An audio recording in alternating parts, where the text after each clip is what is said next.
I'll never forget the time me and my brother snuck out past our bedtimes to explore an allegedly haunted house down the block. Yes, I said bedtime, as I was only 10 and my brother Luke was only 12. When our parents said goodnight to us, I went to Luke's room and we took a couple hand-powered flashlights with us and hopped outside through the window. Luckily, his room was on the first floor. Those hand-powered flashlights worked by constantly pushing in a little trigger that would create light inside the lens. They were noisy as hell, but they were convenient. Once we were outside, we just walked down the block, and in 2 minutes we were there. It was rumored by all the neighborhood kids and teens that the place was haunted. Everything about it was creepy. The older, more antique design of the house, the isolation from the rest of the houses, and the broken windows and rotting wood. It seemed perfect for a horror movie. We went around to the backyard. This was all my curious and confident brother's idea. I was scared shitless. The door was locked, as expected. I felt a bit of relief, thinking we might just go home, but my brother made a shocking move next. He grabbed a plank of wood laying in the grass and began smashing the already chipped window. Eventually there was enough of an opening to unlock it and slide it up completely. We hopped inside and began cranking those noisy-ass flashlights. Immediately after entering the house, we both picked up on the fact that it was like 90 degrees in there, which was odd as it was a September night in the mid-70s. There was no graffiti or anything anywhere. In fact, it was relatively empty besides a few pieces of furniture that were clearly not worth taking along. It seemed we were the first to enter the house, shockingly, or at least from the back. We went upstairs to the main floor from the little den area and continued cranking the flashlights. That's when we heard the slightest crack in the floorboards from right above us. We both jumped. I tugged for Luke to leave, but he told me the place is old as hell, it's just house noises. I stopped cranking the flashlight at this point, and I urged Luke to do the same, but he only called me stupid for suggesting something so ridiculous. Then there was another crack in the floorboards from above us. He began walking upstairs. I didn't want to go up there, but I was not about to stay down there alone. I followed behind him to the upstairs. There was a door that led to a room right above where we were standing. I begged him not to open it, but he must have just wanted to be the big, tough older brother. He began to reach for the doorknob while still cranking the noisy flashlight, but then he stopped. I was confused. I could see in the dark he was moving his ear up against the door, listening for something. Silence. Then, the most deafening, nightmare-inducing moment of my life. A single bang on the door from the other side sent my brother staggering into the wall in pain, covering his ear. We dropped the flashlights and ran straight out the back door and back home. We were so loud when we got back that our parents found us out. We told them what happened, but they naturally didn't care and grounded us both for a week.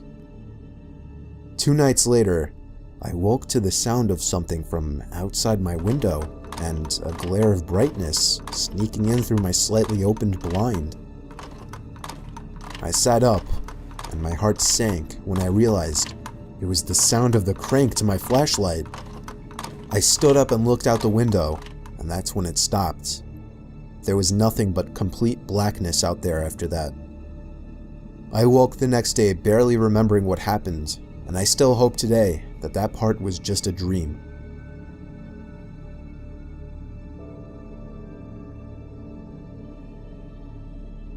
This is a story that happened to me recently. I was still in my first year of university, and I've only just made friends with a few other students. Albeit an old and notorious university for its ghostly figures and paranormal activity, the campus janitors and security were all too familiar with unusual reports. The art and design faculty was subjected to the oldest campus of the 4 separate buildings, and the block my class happened to progress in was the allegedly haunted section as well. It was late in the afternoon, just before 5, and my friend needed to use the restroom. She asked me to accompany her, and I obliged, seeing it as an opportunity to rest my eyes from the strains of the projector. She rushed into one of the stalls, and I waited outside the bathroom. Feeling that she would take longer than I initially anticipated, I decided to walk back to class without telling her. As soon as I sat down, she barged into the class calling out for me. According to her claim, she heard the sink's tap turn on and thought it was me playing a prank. As she opened the door, she saw no one else in the restroom besides herself, yet the other stall next to her was locked from the inside. Thinking it was someone else on the toilet, she asked if it was me. No answer. Curious, she looked down the gap but saw no shoes or legs, yet heard feminine whispers and humming from that particular stall. Frightened, she left without saying another word. Class ended and we went home, but the thought of the occurrence remained. We later learned from one of the janitors that no one should ever be in the restroom after 5 in the evening, as there is a known ghost of a woman who resides in the stalls. Needless to say, as juniors in the university, my friends and I decided to never use the bathrooms after the designated time. I'm not in any way saying these claims are true, but everything I told you is true in regards to what I was told. Whether these things I was told by my friend and the janitor are true or not remains a mystery to me.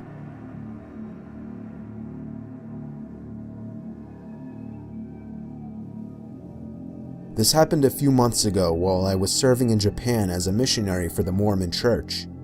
I was in the country for 2 years, and my time to return home was approaching. I was in my last area, Kyoto, a bustling tourist attraction, an ancient Japanese city I've wanted to visit all my life. Anyway, it was late at night, and my companion and I were knocking on doors to see if anyone had interest in learning about Christ. We came across this one apartment building and decided to give it a shot. In Japan, there are 3 kinds of apartments: super luxurious suites, decent apartments with 4 to 5 rooms total, or ghetto as crap. This apartment was the latter. We were on the 2nd floor of this building and knocked on this one door.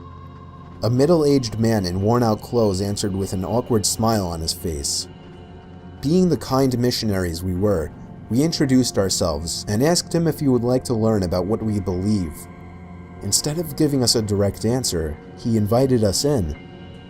Usually, in missionary work, this is a good sign, but upon stepping foot into that apartment, I knew what we got ourselves into. This apartment reeked with the smell of marijuana and urine. His apartment was puny: a small entryway, a door on the left leading into a bathroom, a small kitchen to the right, and a small multi-purpose room with a small kneeling table, TV, and bed. That's it. Judging by the way he was behaving and most of the decor in his apartment, I knew this guy definitely had some sins worth confessing. He sat us down on either side of the table and started to rant on about how he hates Christians and wants to kill them. That made my companion and I tense up a bit. But the man was plastered. In the time this was going on, he drank like 10 times his weight in booze. We just prayed and hoped he wouldn't recognize who we were and what he was telling us. Then he said, "I'm going to tell you a secret and you can't tell anyone." He then pulled out from under his bed a box. He opened it to reveal thousands and thousands of dollars worth of Japanese yen, and yes, it was authentic. We even examined it. This man was an illegal drug lord who worked with the Yakuza, the Japanese mafia group. We then realized that if this man knew what he just did and showed us, he would kill us for sure, or at least take us hostage. My companion and I feared for our lives and tried to come up with an excuse to get away, but he wouldn't let us go. He kept ranting on about irrelevant things and saying how Christianity was an evil cult of some kind. We tried to explain our side of the story, but there's no use in reasoning with a drunk drug lord who works for the Japanese mafia. It then got to the point where we practically had to run for the door. We said we were leaving, stood up, and quickly walked over to the door. The guy then stood up and began to reach for something in a box, but we never saw what it was. As soon as the door closed, we bolted home, faster than we ever had.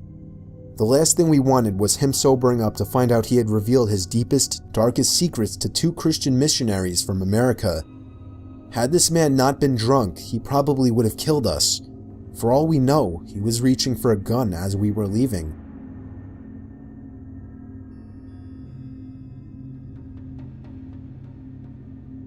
When I was 15 years old, I was home alone one night for whatever reason. My bedroom was on the first floor, right next to the living room. It's a strange setup. I had the door shut and was playing video games when I heard a strange sound come out from in the living room. It took me a few moments to figure out that it was a tap on the window. I stepped through the dark living room and out the front door and checked the bushes by the window. Nobody was there. I went back to my room with the door open and resumed playing the game.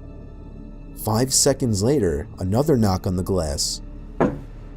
This time I ran to the front door barefoot, ready to chase the pranksters, but again, no one was in the bushes. No one was even in sight. I chose to just ignore it from here on out. On my way back to my room, there was another knock. I ran over to the window to try and catch them. There wasn't anyone outside, but I felt something right above the tip of my toes. I looked down and saw the dark shadow of a figure sitting down by the window. I think I was back in my room in a matter of 2 seconds with the door locked. I was hiding under my bed trying to call my dad. The knocking on the glass continued from outside. When I explained to my dad, he called me crazy for not calling the police, so he told me he would for me and to wait in my room with the door locked. I'd say about 5 minutes later, the knocking stopped, and 10 minutes later, the cops arrived. The figure was gone, but there were no signs of entry or exit, as all the doors were locked and all the windows shut. Still, we haven't seen or heard of anything since then, but it's still creepy as hell to think about.